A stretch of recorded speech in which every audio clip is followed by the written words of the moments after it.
Welcome to Something Nice with Dinano. I am your host, Dinilo Shanga Mekuto, and today we bring you a special conversation. One that I think and I hope we will all take seriously with a level of respect and calmness because of the situation that the people in Israel and Iraq are facing. We are joined by a friend of the podcast, Sar Ahmadiel Ben Yehuda. Good evening, sir. Good evening to you, Brother Dinano. How you been? I'm okay, sir, but I'm more Good. concerned about you. How have you been? Uh, uh, doing well.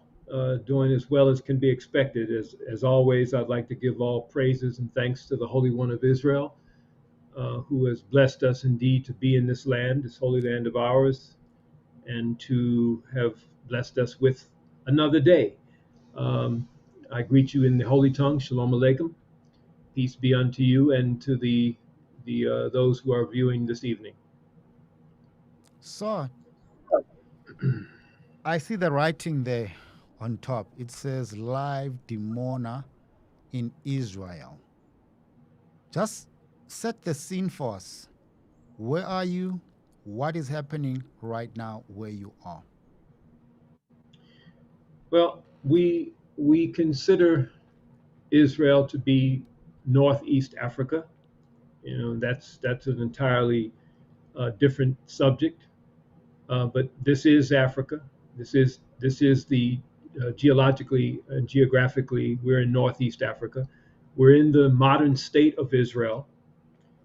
We are in the town of Dimona, which is in the southern region of the country of Israel, and it is located in what's called the Negev. Some people would call it the Negev Desert, but it's not a desert like Sahara. It's not sand. It's soil. It's dry currently. Historically, it used to be a forest, but again, that's another issue too.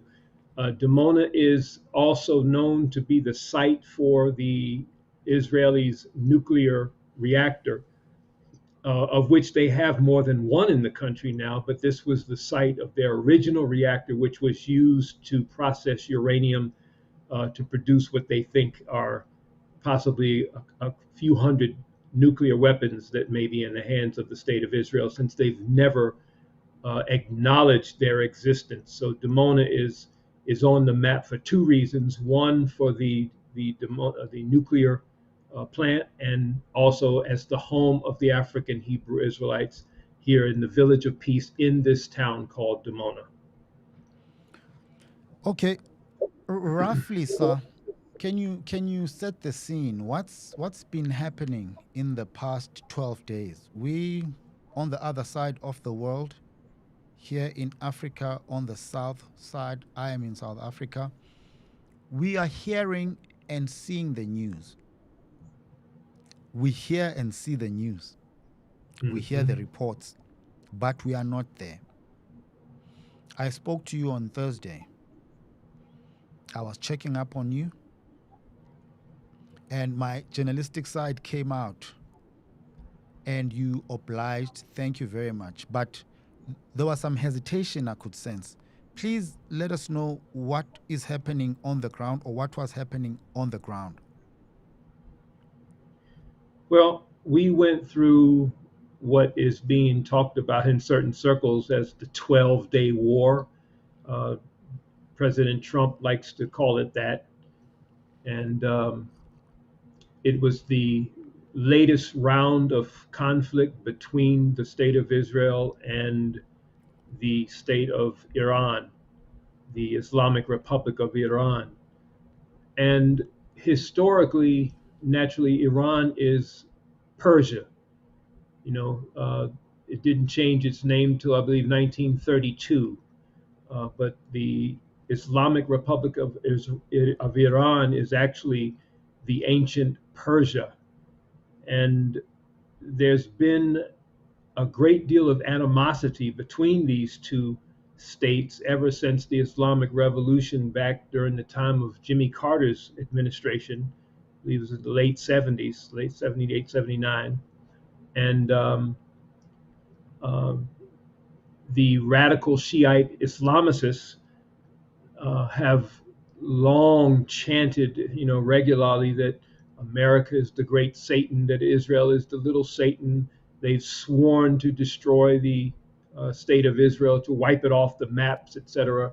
And so there's been this long history of animosity between the two, the state of Israel and the Islamic State, and it escalated in the last 12 days. And 12 days ago, well, not 12 days ago now, I think 13, 14 days ago, uh, the Israel launched a preemptive surprise attack on Iran with the intent, supposed intent, of destroying its nuclear capacity.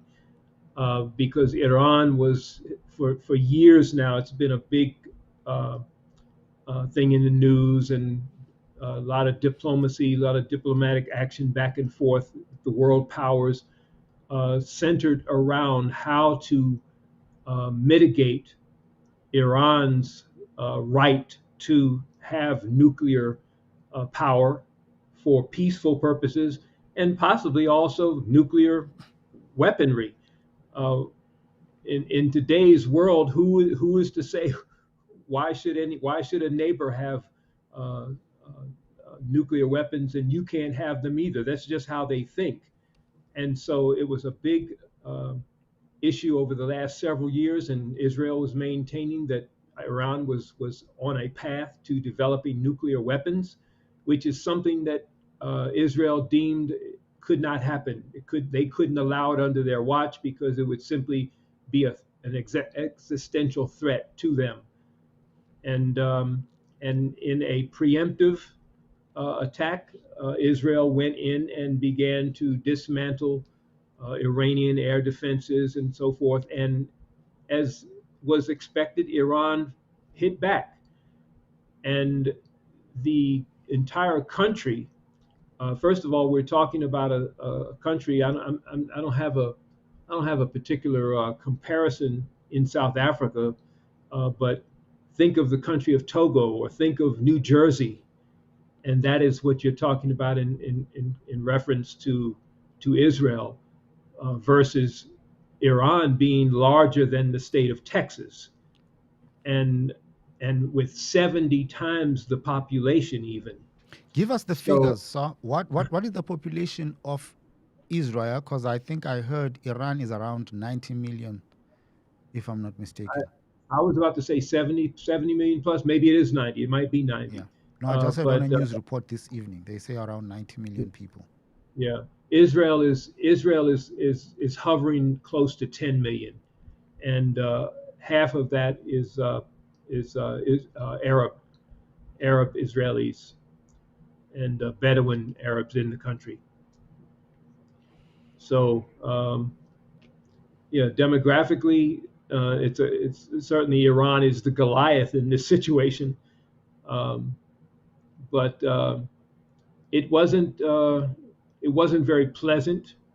None of these issues are very pleasant. Uh, to be awakened in the middle of the night, or even at any time during the day or night, to be awakened or aroused by the sound of the sirens that go off to warn of pending missile attacks. We've lived through this for decades. The conflict in Gaza, the conflict with Hezbollah in the north in Lebanon, being surrounded.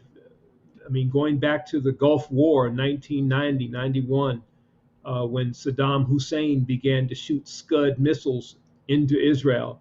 Very, very crude, very, very erratic missiles that were coming 600 kilometers from our east. Uh, the the specter of missiles falling upon you is not a very pleasant one. And to be roused by the sound of the sirens anywhere in the world, they calibrate them purposely to incite in you, this great fear and reaction, and it's calculated to cause you to flee, fight or flee. I mean, it's a sound, and sound is it has an impact on us, and so it wasn't new to us because we've lived through this for 25 or more years. 1990, 20, yeah, 35 years. So it's been, it was, and we've prepared for this, Dinano. It's not like are in disarray. I attribute it to our great discipline, to our being adherent to our teachings, to the way that we were led by His Excellency Ben Ami over the 50 years of his great service with us here in Dimona, in the kingdom, and to our maturity, that we move with haste. We've rehearsed these things. We know that this means business, and I have to say that the previous threats were from rockets coming from Gaza, and these missiles that come from Iran are in a completely different category altogether. Mm. The rockets that may be fired by Hamas coming from Gaza, they are they're firecrackers in comparison to the ballistic missiles that are coming from Iran. The payloads are 10, 15, 20 times greater, and the damage and the loss of life and injuries is exponentially higher. So we have to move quicker. Mm. In moving, one of the things that we quickly realized is that by the time the sirens, are sounding, as we come out of our homes, we've initially been trained that we have outer perimeter of a minute and a half to get to the safety, to get to the bomb shelters. There are 3 in our community here. And if you live outside of the community, generally your apartment building has them. And sometimes the newer apartment buildings will have, all the newer apartment buildings will have a built-in room inside your apartment. So the journey is very short to a safe place. Mm. But we realized quickly this time around, in fact, it was not just this time, Dinano, it was a year ago when Iran first fired missiles into the state. We realized that by the time the siren went off and we were looking up in the sky as we were moving, that we could see those missiles and drones being intercepted. And literally, if they were intercepted, that shrapnel would then be coming down and raining down upon us. So even though Dimona might not have been the target, the city of Dimona was not the target for their missiles and drones, if they were firing at a place over us, which is more often the case, the Air Force bases and other places that are to our west, if they did manage to shoot down some of these aerial vehicles, the potential for shrapnel raining upon us was very high. So we had to we've now, only in the last week has a new system been unveiled Mm. that announces several minutes ahead of time, announces the detection of launches. So that gives you time to move. And Mm. if they plot, if they determine, if their radar and technology determines that those missiles that are coming may be targeted at you, then that particular region will get the siren. And that's when okay, now instead of just Yeah. standing around outside, now go inside, Mm. and protect yourself. So the technology, but I got to say this, Dinano, we don't, ultimately our faith is not in technology. It's not in the armed forces. It's not in the Air Force. Our faith is in the Holy One of Israel, and it's because of our alignment with the Holy One of Israel and the the lifestyle of righteousness. It's righteousness exalts a nation. Righteousness is what is described as a breastplate in Isaiah and in Ephesians. You know, righteousness is a breastplate. It's our Mm, protection. yeah. And it is that relationship that we make sure that we want to maintain so that indeed we can um, elicit the safety that only the Creator can provide in this day and time. Before we get to the spiritual significance of the events and maybe the prophetic meaning behind what's happening, sir, I just, uh, I think you've painted a decent enough picture for someone who is not there to get an idea. Yeah, And during my research, I was just researching about these missiles that Iran is now launching. And they say they are quite advanced to such an extent that it's really difficult to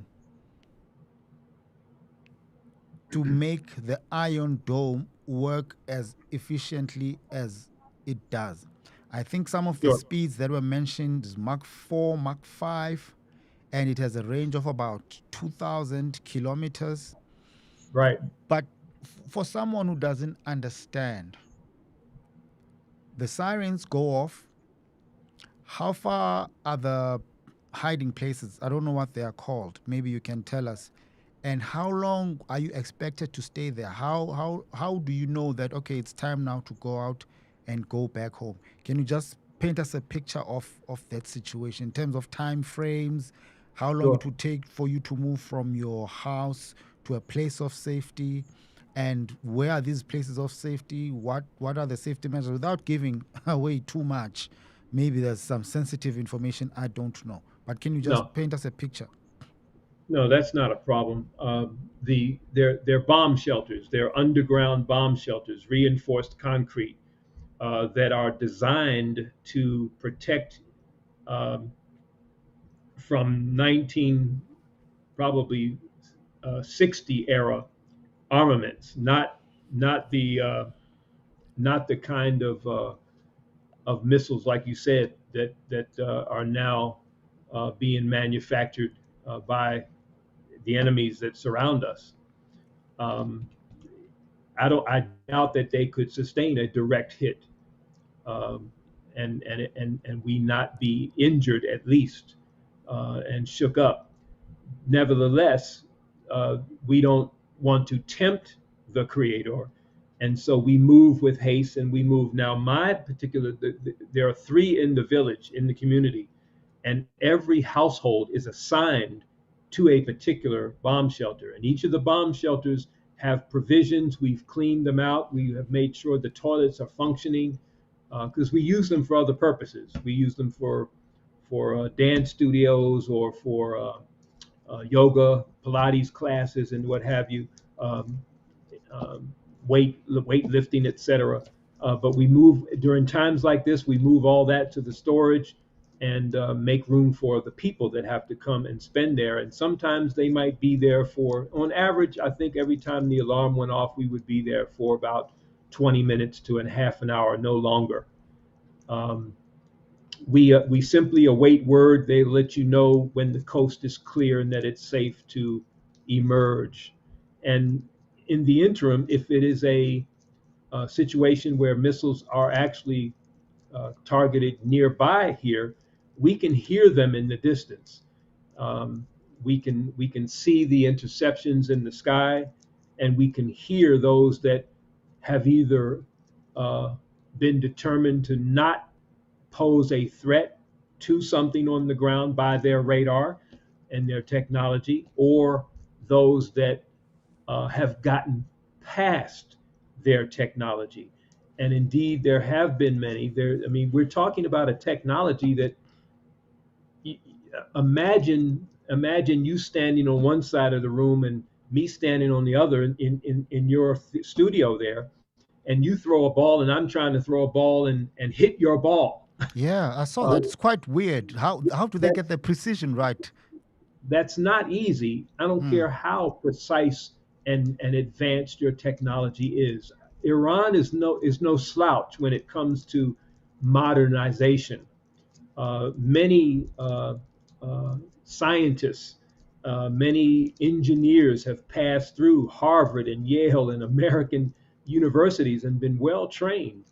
So you can't you can't shortchange them on their own advances and capabilities. But nevertheless, again, the technology just simply is not there, and they have figured out, as it wasn't hard to do, that you can launch waves and volleys of missiles, and you can overwhelm the system. Yeah. You can overwhelm the system, and that is what has caused uh, the breaches in that defense, in that Iron Dome, that have caused quite a bit of consternation and anxiety on the part of Israelis. It must have been a harrowing 12 days. Well, you know, we got we get messages all the time, Dinano, from friends and family on the other side, from where we fled, from America, or prophetically Babylon, as we like to call it. We get messages all the time that express their concern and even suggest to us that we should evacuate. You know, and in my personal responses to them, to family and friends, naturally we're thankful for their prayers, for their concerns, for their outpouring of support. We appreciate it and don't discount it, or in any way. We don't discount that. But at the same time, I don't hesitate to say, "Hey, I'm worried about you." And let me share this. I have a house guest here, a brother who lives in Kenya. He left America several years ago and lives in Kenya. He's an Israelite, and this is his second time here in Israel with us. And he was telling me the other day, after he's been down in the bomb shelters with us. He's heard the sirens. He knows the drill. He knows that we have a stash of contingencies here, supplies that are able to carry us through a month and a half minimum, and that every house should have that. He knows that we have these drills to how to get through this season. And he was just expressing that when the prophetic um, judgment of America unfolds, and missiles are flying in from Russia and who possibly North Korea and China, that America is completely unprepared for such a scenario. They have no bomb shelters. They have, except you hear often about the doomsday preppers that have the underground bunkers and what have you, but that's a very, very small Yeah. uh, minority of people who had that kind of money to invest in that. Mm. Uh, and they will be completely overwhelmed and unprepared. And I don't know about you, Dinano, but the specter of nuclear war anywhere on our planet Mm. is really something that we do not want to consider. But when you consider the utter foolishness of all sides in these conflicts, they remind me of the prophecy, um, the prophecy that says, oh, it's Isaiah 3, that children will rule over us. And we're constantly reminded, well, why is this like this? Why do children, and when you hear children, think the European world that actually runs the planet today, but has not been at the helm but a mere 500 years of humanity's existence. So in 500 years, look at where they have led the human family, Mm. Mm. literally to the brink of its own of our extinction. And so they are children. And even in this case, because we did enter into a ceasefire yesterday morning, Yeah. less than 48 hours ago, Yes. and they were to the last minute firing rockets. Well, this is customary for them, and it's just like little children who want to get the last lick in, you know, and the last lick in the case of what Iran did is actually what I sent you a picture of, that apartment block that's in the city of Beersheba. I Let's sent you a let's picture. go You to can that put it. and see some of these Yeah. scenes. That's the apartment block in Beersheba where 5 people lost their lives, and they were in safe rooms. They were in reinforced concrete safe rooms in their particular apartment units, and they were not sufficient to protect them from the magnitude of that blast. And just being honest, Dinano, again, and I know the sensitivities of our people. We as African people, we have a heart. We have a heart of flesh. We don't have hearts of stone that the scriptures spoke of. And so we have feelings for human beings in this conflict. But what you just see there and what they experience there is but a fraction of what has been going on in Gaza. And so this is not to defend Hamas. This is not to defend any. This is not to offend the Iranians. This is not to take sides in any of this foolishness. It is simply to acknowledge the futility and the foolishness and the prophetic mischievousness of the nations of the world today. And so as we see it, you know, we're good. We're ready. We went into a stage today where uh, they call it back to normal. Mm.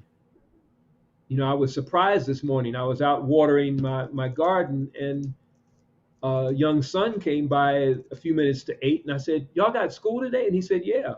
He said, "Yeah, Dode. Yes, Uncle." And I was like, "Wow, they've opened the schools back." Okay. And normal is okay, So life but is going back to normal, you'd say? well, yes, in the sense that everyone can go back to their jobs, they can go back to their exercise programs, they're free to travel again and move about the country and school and everything. But here's the situation, Dinano. It was normal. Normal was the problem. In today's world, normal What do you is the mean, sir? problem. What do you mean? I mean in the sense that, you know, who profits from these wars? Who profits from these tit for tat, back and forth scenarios? These shenanigans that are being played. It is 5 U.S. defense corporations of the military-industrial complex, 5 multi-billion-dollar corporations in America that benefit from these wars. Okay. It is the Israeli defense industry that the stocks go up. Mm, The mm. stocks have gone up because immediately after you have battlefield tested weapons, the price goes up. And so we live in a world where this is the norm, and this is international relations. We live in a world where that your politicians and your leaders are lying to you. We know they're lying. Trump declared a great success. Everything was successful. Well, 24 hours later, they're saying it wasn't such a success. Can And he we tried to, okay. I'm sorry, go ahead. Can we get into first of all, let's welcome the people that are joining us. I'm just getting carried away, sir, with what you're relating to us. And people are already sharing their sentiments and also commenting on what you have to say on the comments. Let me Yeah. welcome all of you and thank you very much for joining us. I see people are already engaging on the live chats. Maybe that's where we can go to, Sir, and just see a couple of the live chats that people are bringing us. I want to add this. Okay. True Crime Story says, I get what he says. They have all this safety, but what about the Bible when it says in Ezekiel 38, chapter 3, verse 5? Sorry, 38, verse 3, 5, 5 and 6. and 6. Everyone will turn on them and booms will be coming. We're going to give you a chance to just respond to some of these questions because people are already, you know, asking you to explain some things in prophecy because what we're trying to establish is the spiritual warfare that we can talk about behind this war, right? And if possible, can we link it to any biblical prophecy? So that's what we want to talk about. I see a couple of people are already referring to Ezekiel chapter 38. Yeah. So maybe you will break it down for us and just let people know what's happening.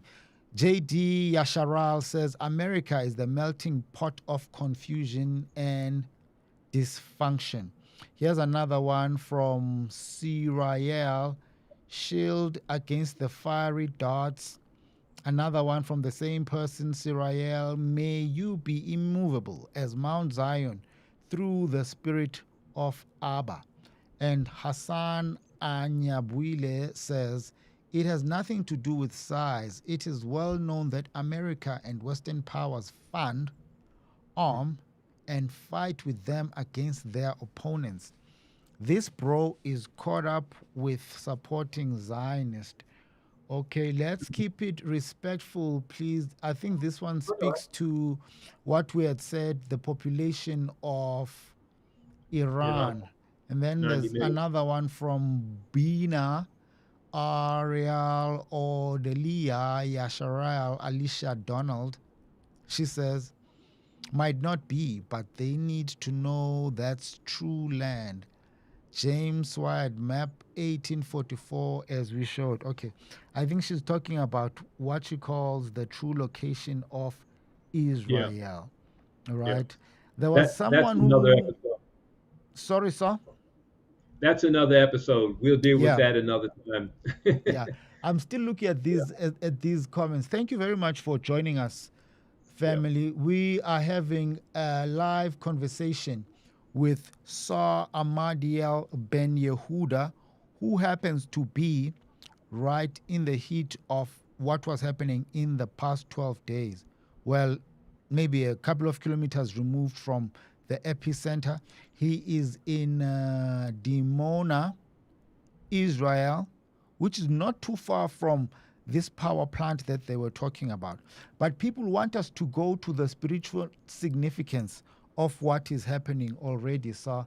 So maybe we will indulge them, but let's look at more comments. We see your comments. We appreciate every single comment. Nowhere in the Bible does it say that the Israel, this is from H2N TV, aka Moses Levi. I think this is Ron Dalton. Nowhere in the Sure. Bible does it say that the Israelites will return to the promised land and then flee the promised or be in fear of their lives in the promised land and head into ground bunkers. That's Ron. Will and then this is Mbote. They're saying, will I not see my family in Africa for 3.5 years if I make it to the wilderness? Okay, they're already speaking to the prophetic concerning what is happening. Can you help us with that, sir? What is the prophetic significance of what just happened? If there is any, can you indulge us on that? And then we'll go to people's questions and then you'll try to answer those. We do not want to keep you for long because I understand it's probably what, 20 to 12 where you are? Yeah, it's okay. It's not past my bedtime yet. Okay, okay. Let's give it until maybe 10 past 11 my time, 10 past 11 your time, so that we can engage the people. Carry on, No sir. problem. What's the spiritual significance, if any? Is it a prophetic war? Can we link it to what is said in the scriptures? Yeah, certainly. First of all, let me say that this is a very complicated and complex issue, and there's no way to in the course of our hour or so, hour and a half, to sort all that out in this particular setting. But our it can be summed up. Our presence here can be summed up in two very succinct elements, and the first being that we have to survive. Ron, we're not trembling in fear in the bomb shelters, but we're not getting ready to be ignorant and act as though a piece of shrapnel could not possibly find us. We don't think that we escaped the the lands of Detroit and Washington D.C. and Chicago to move 4,000 kilometers or miles and to come to the Holy Land and then to be uh, to find our destiny at the business end of a missile. No, we don't carry it like that. We live in the village of peace, and you know, in fact, Dinano, you can pull it up. Pull up the the the map that a friend of mine in Nashville, Tennessee, was shown by or was sent to her by the Israeli consulate, that was sent to her just to show the extensiveness of the warnings and the missile um, sightings and attacks on various parts of Israel. And this particular map, each one of those red, and there literally hundreds of them. They're all on top of each other. They're all along the coast, all along the central part of the country, and down at the bottom of the map, you'll see Dimona, which is where we live, and you don't see any of those red pins there. And that is the reality of our life here in the Village of Peace. We are located in the middle of a sea of devastation, of danger, in a hostile region, and we're good. We're really good. Now it's either something that we know or we're just crazy. And I don't think it's the latter. I'm a fairly intelligent brother, and so are the other 2,000 odd brothers and sisters here with us. So we're peaceful, but we're not pacifists either. Like I said, this is a complex situation. So the first principle that moves us is self-preservation. It is by nature the first uh, uh, nature of man. The first law of nature, self-preservation. We have to survive. And the second is that this is our ancestral home. We identify as Israelites. We consider this our ancestral home. We are Judeans. We live in southern Judea, which is the ancestral home of the tribe of Judah in the southern Judean hills here. Um, and we're when people send us messages and say we should consider evacuation, where would we go? Back to Detroit? Back to DC? Absolutely not. It's not in the cards. It's not in the cards. Um, to suggest that we were going to come here and live under fig trees and vines and not have any challenges and not have to fight. Well, it's written that we would fight at Jerusalem, and so we're in the middle of two worlds. We're in the middle of two worlds here. The world that we are building, that is on its way up, this new world, this new idea that's built on some new principles, some new old principles actually, and the old world that is fading and on its way out.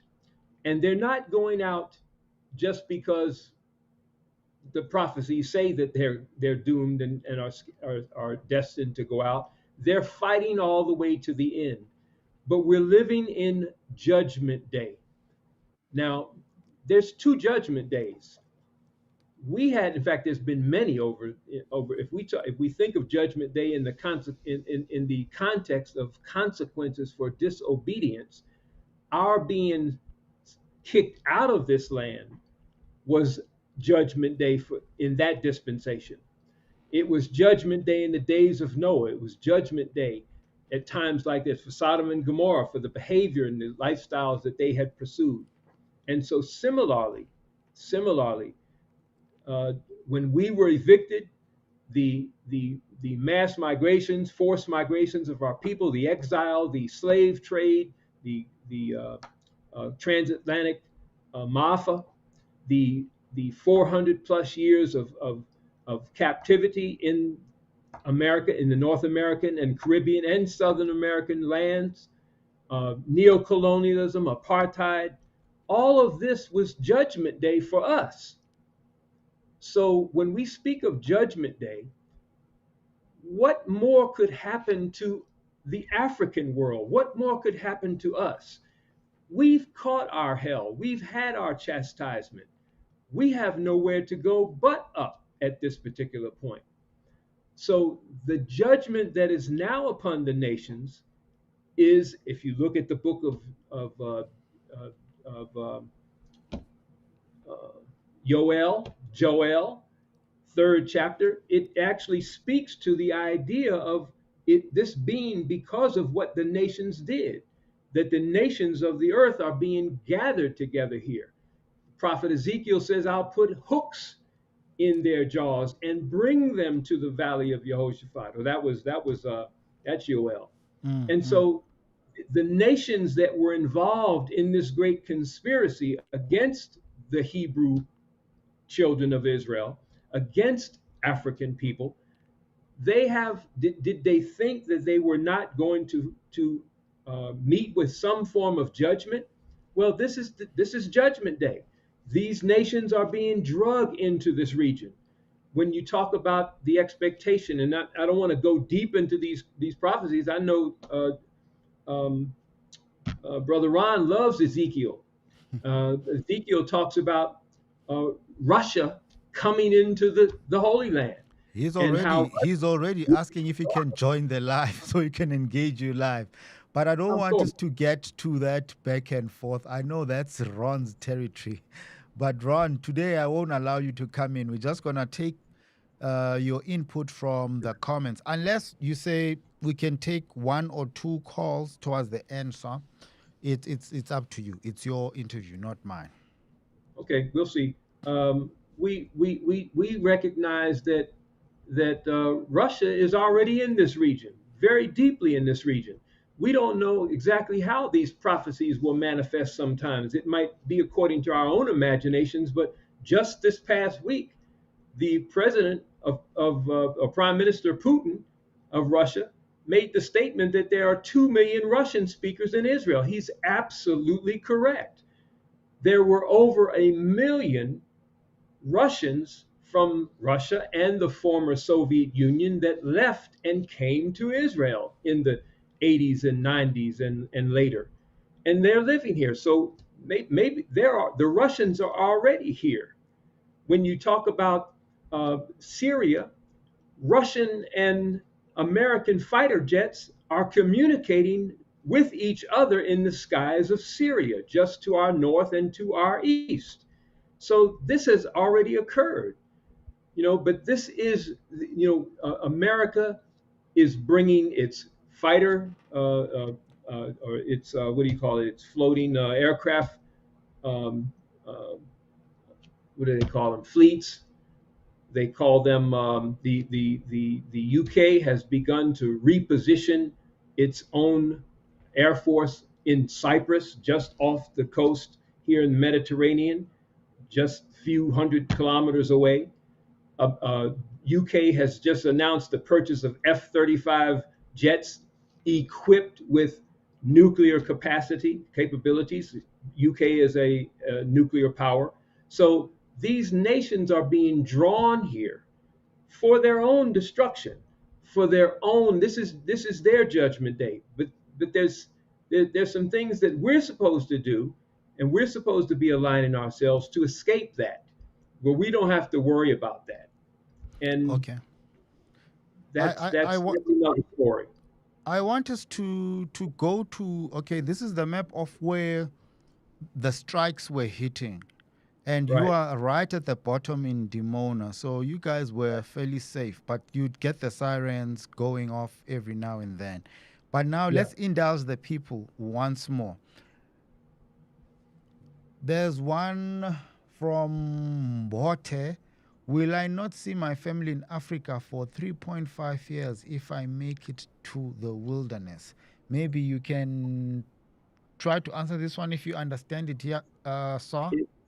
It, there's a passage that speaks of our people going into the wilderness for a time and times and a half, and we calculated that to be 3.5 years. But uh, Brother Mbate, if I pronounce that right, uh, for us that was back in 1967.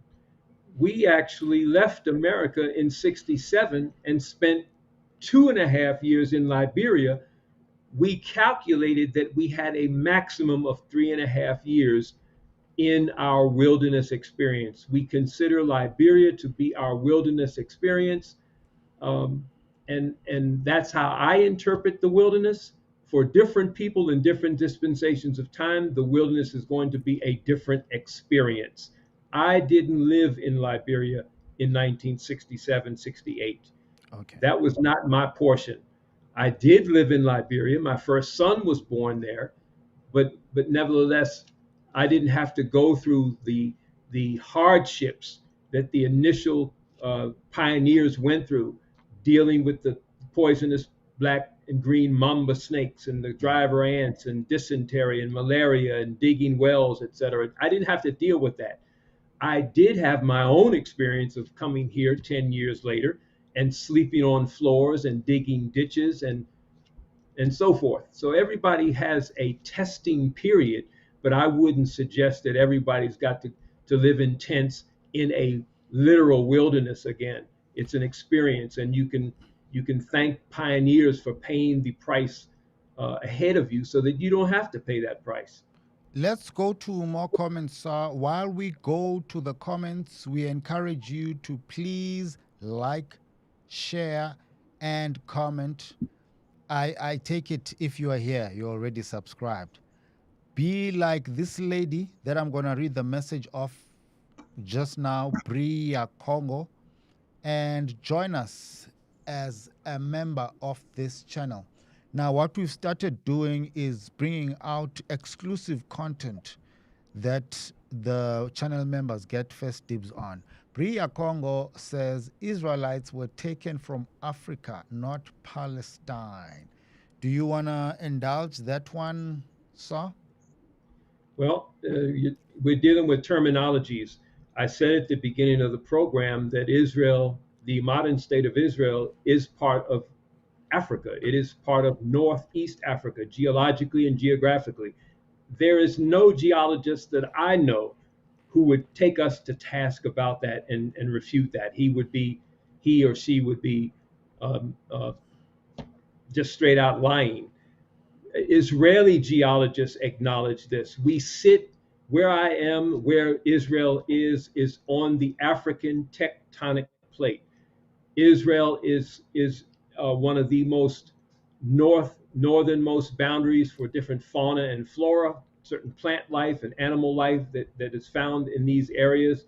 This is a migratory route through um, Africa, from Africa into Asia and Europe for different birds and other species, which of course in antiquity would move more freely. There were no fences, there were no highways that would run them down. There wasn't a an all out assault on the animals. We lived in harmony in ancient times in antiquity. But nevertheless, Palestine, on the other hand, is a modern terminology.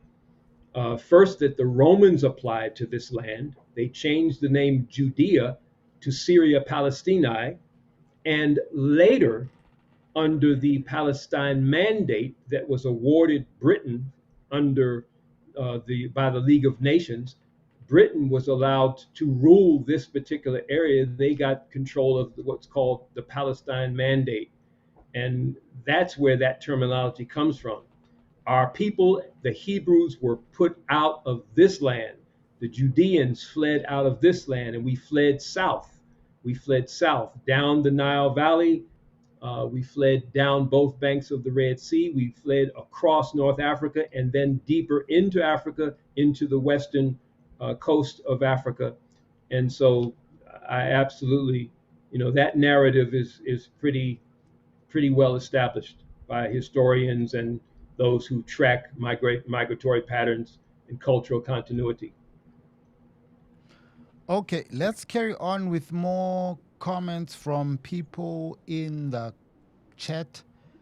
Here's another one from Volta. He says he's referring to the African Hebrew Israelites of Jerusalem now.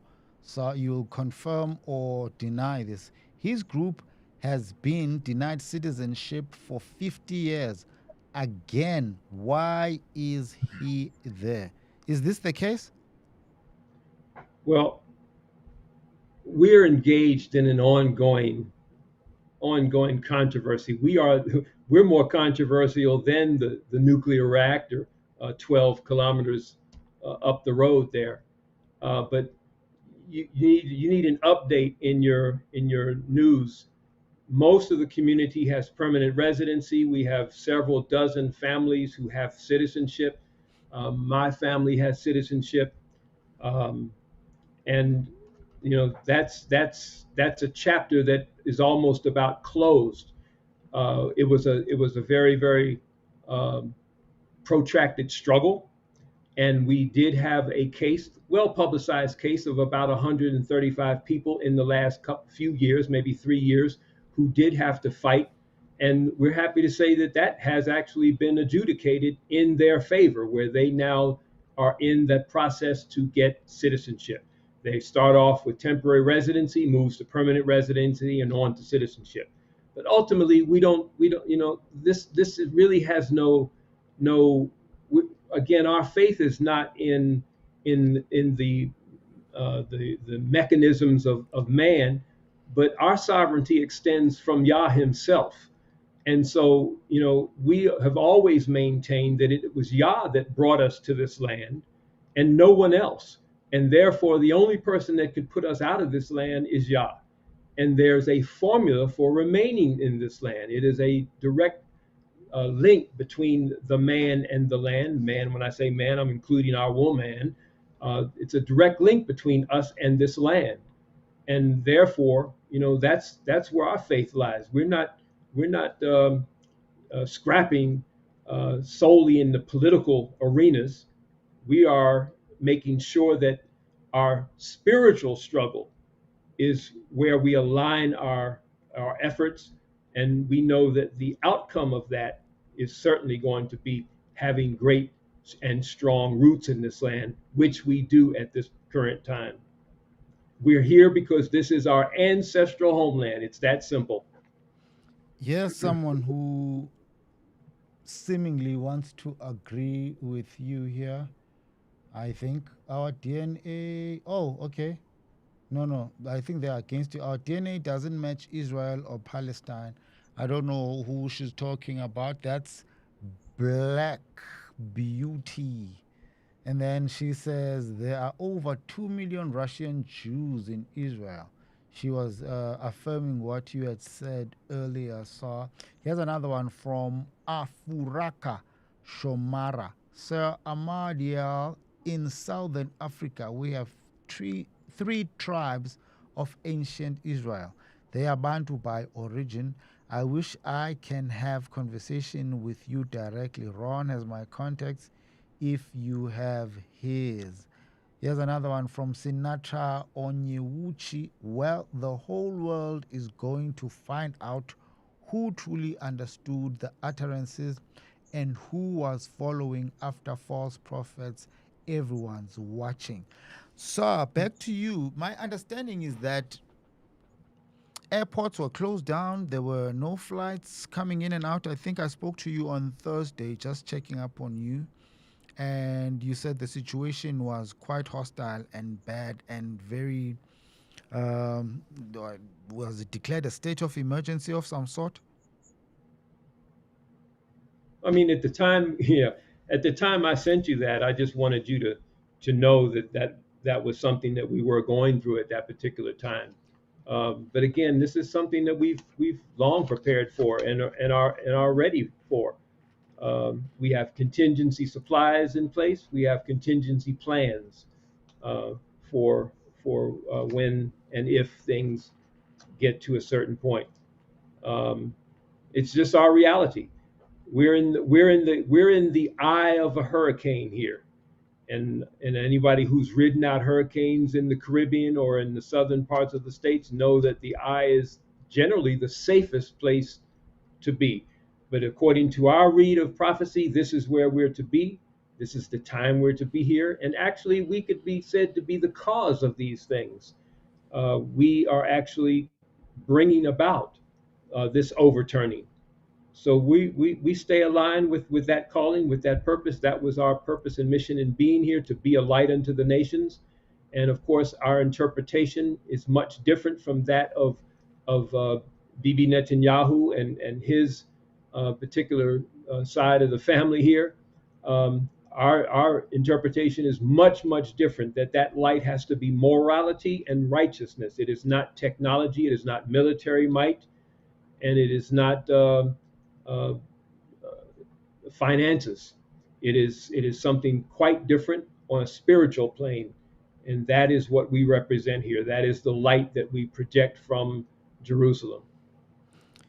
Here's one that I want us to look at, sir. It's from Remnant of the Most High of TMH. If 1948 was by the hand of Yah, where is Ephraim at? I don't know if you get that one, but that's a question.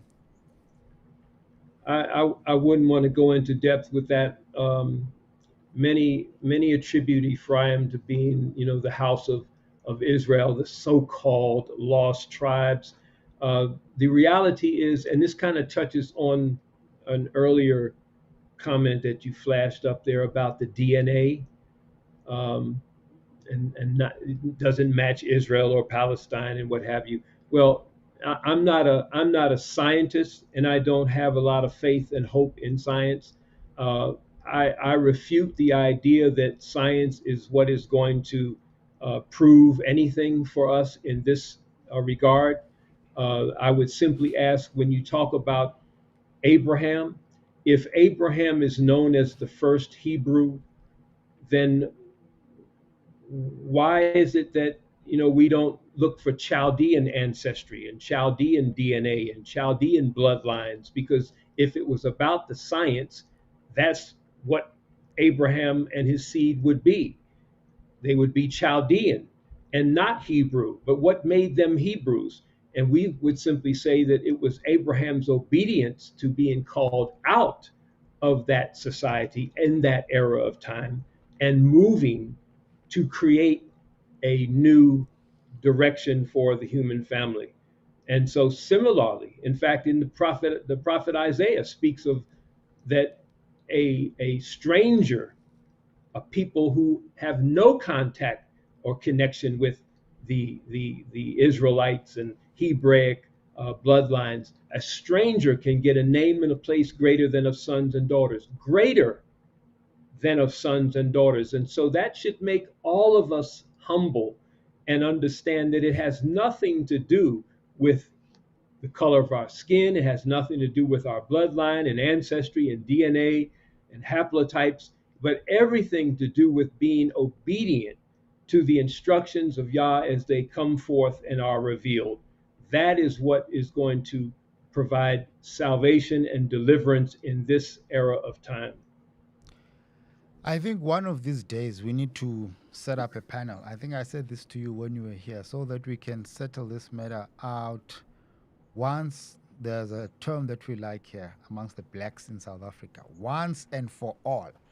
We can settle this matter out. Do you guys use it a lot there in Israel or in the US? Once and for all. I hear it often. I don't particularly subscribe to it. How's that working for y'all once and for all?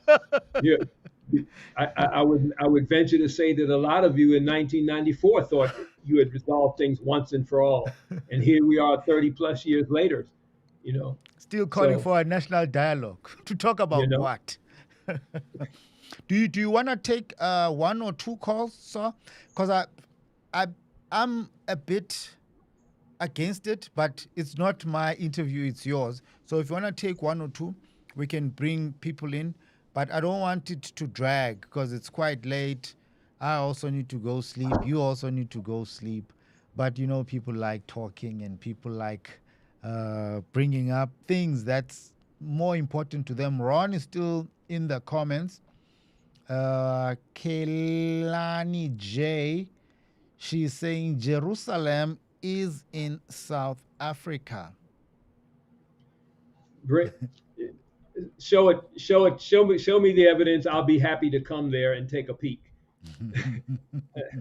I'll be happy to come there and take a peek. Here's Uh, another one. meantime, meantime, there's tons and tons and tons. You don't make a good case for Jerusalem being somewhere else when there's so much archaeological evidence here at this end of the continent.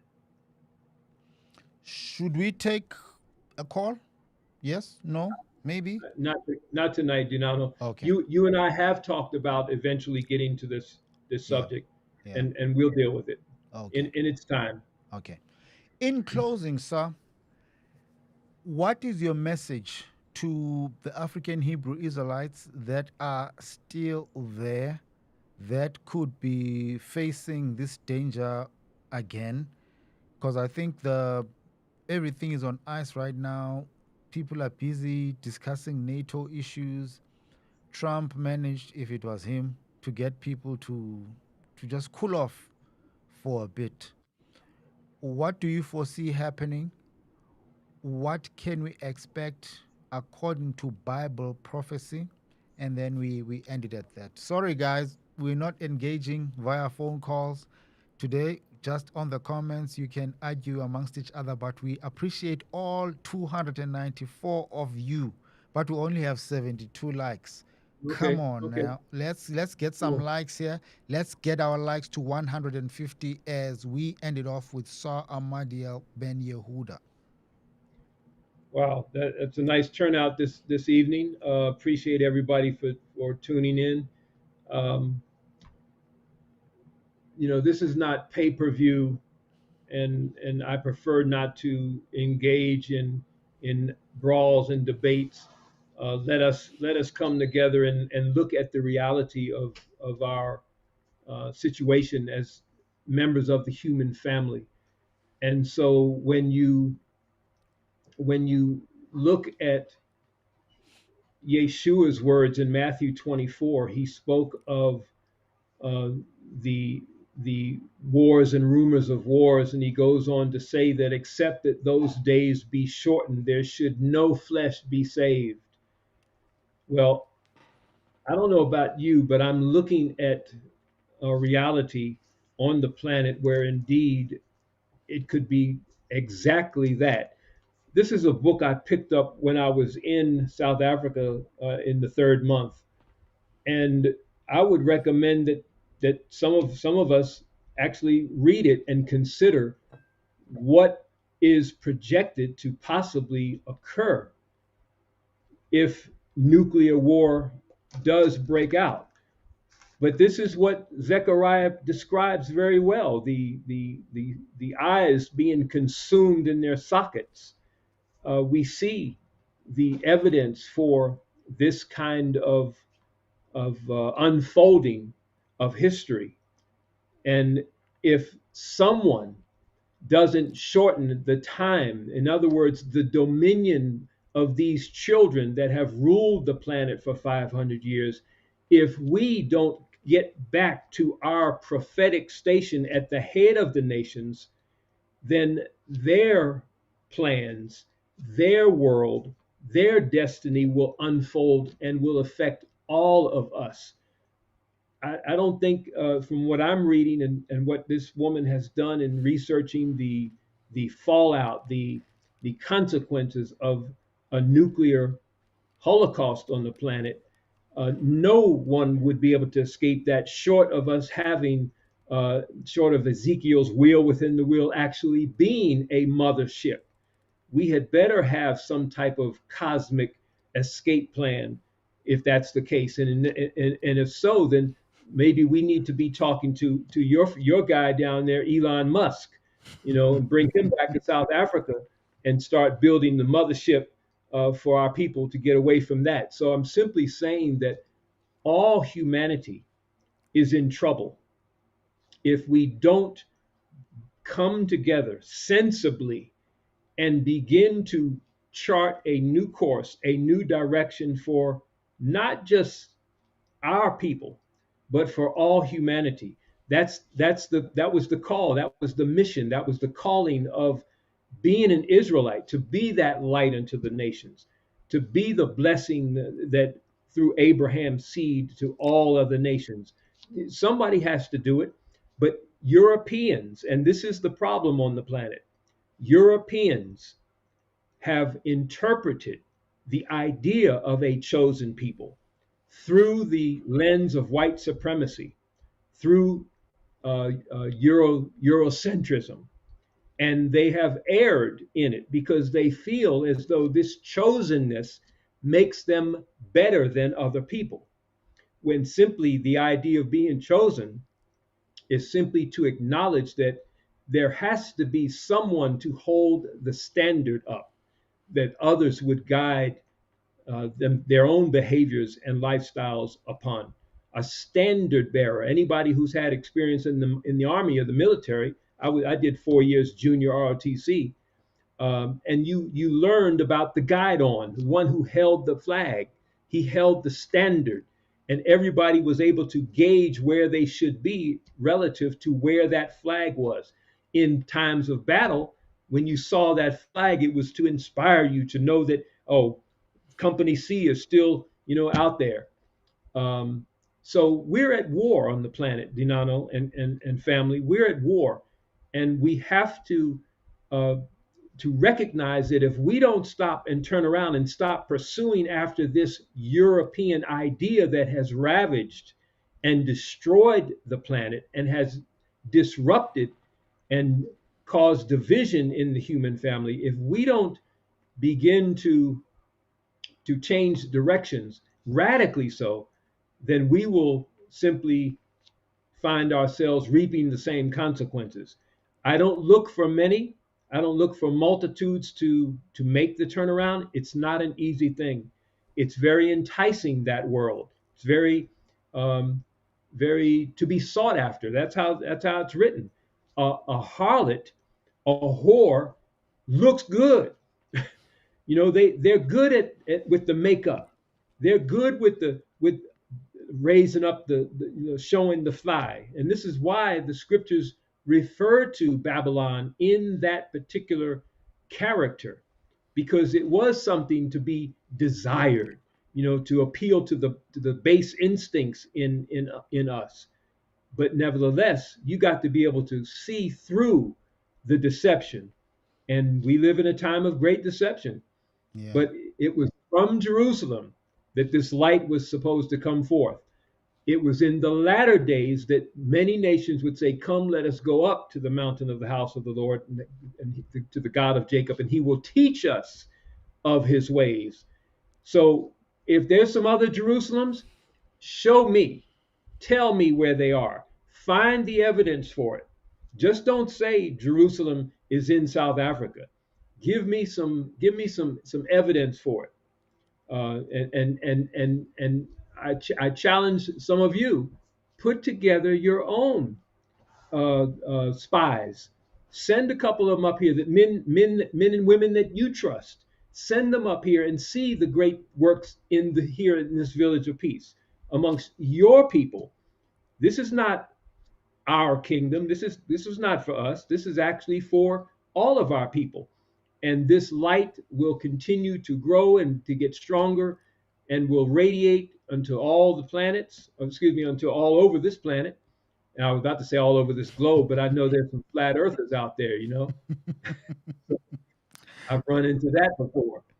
But nevertheless, Dinano, we are in the time of the end, but it's not the end of the planet. It is simply the end of this current dominion over the affairs of the planet, and that is the impact and the dangers of the European idea. And that is what we must escape from. So this is where we end it. We appreciate your time. We appreciate you sharing your experiences with us. We'll read the last comment and thank you everyone for joining us. You know what really interests me? I'm going to be a bit selfish now. I know everyone wants to talk about the true land of Israel or the true promised land. I want us to one day soon talk about healthy living. I think a lot of our brothers and sisters, me, myself included, I tend to go a bit wayward with my diet and my lifestyle. I think it's very important. Healthy mind, healthy body, a good place for God's Spirit to dwell in. So maybe we'll make time for that one. I think it will be an interesting one. I know you're quite interested in this topic yourself. It's something that you really speak strongly about. But let's end it Everybody eats here. two, three times a day. Donano, we eat two, three times a day, and certainly, diet is has to be at the forefront of any spiritual consciousness.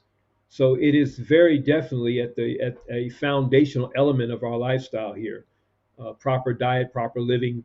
We have a theme here. We actually call it "We've mastered the art of living," or we are mastering the art of living. We have not arrived at the ultimate destination, but we are certainly well on our way. We're 55 years as vegans.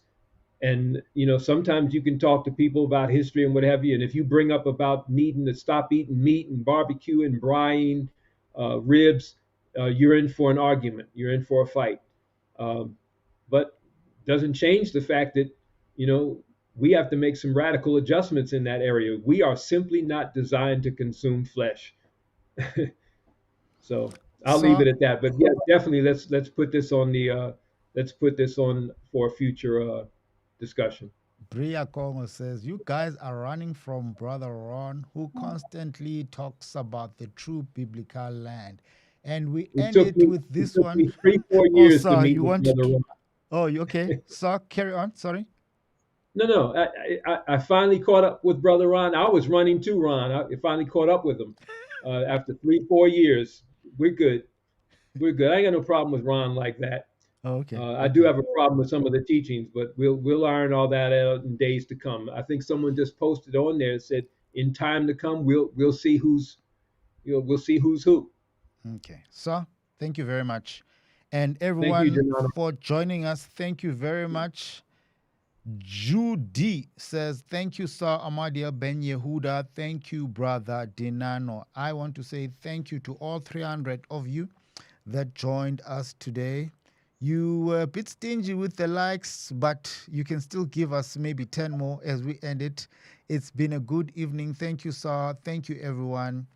Something nice with Dinano. I'm Dinilo Shlanga Mekuto. Remember to like, share, comment. Good night.